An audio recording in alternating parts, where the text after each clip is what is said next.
शत्तिला एकादशी की व्रत कथा के अनुसार प्राचीन काल में एक ब्राह्मणी रहती थी। वह सदैव व्रत और पूजन करती थी। यद्यपि वह अत्यंत धर्मपरायण थी, लेकिन कभी पूजन में दान नहीं करती थी। न ही उसने कभी देवताओं या ब्राह्मणों के निमित्त अन्न या धन का दान किया था। उसके कठोर व्रत और पूजन से भगवान विष्णु प्रसन्न थे, लेकिन उन्होंने सोचा कि ब्राह्मणी ने व्रत और पूजन से शरीर शुद्ध कर लिया है, इसलिए इसे बैकुंठ लोक तो मिल ही जाएगा। परंतु इसने कभी भी अन्न का दान नहीं किया है, तो बैकुंठ लोक में इसके भोजन का क्या होगा। ऐसा सोचकर भगवान विष्णु भिखारी के वेश में ब्राह्मणी के पास गए और उससे भिक्षा मांगी। ब्राह्मणी ने भिक्षा में उन्हें एक मिट्टी का ढेला दे दिया। भगवान उसे लेकर बैकुंठ लोक में लौट आए।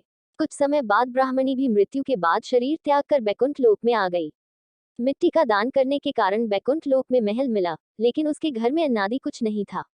ये सब देखकर वह भगवान विष्णु से बोली कि मैंने जीवन भर आपका व्रत और पूजन किया है, लेकिन मेरे घर में कुछ भी नहीं है। व्रत कथा का महात्म।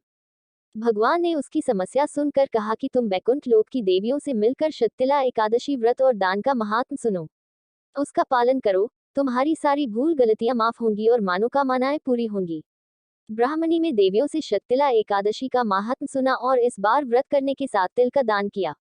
मान्यता है कि शत्तिला एकादशी के दिन व्यक्ति जितने तिल का दान करता है, उतने हजार वर्ष तक बैकुंठ लोक में सुखपूर्वक रहता है।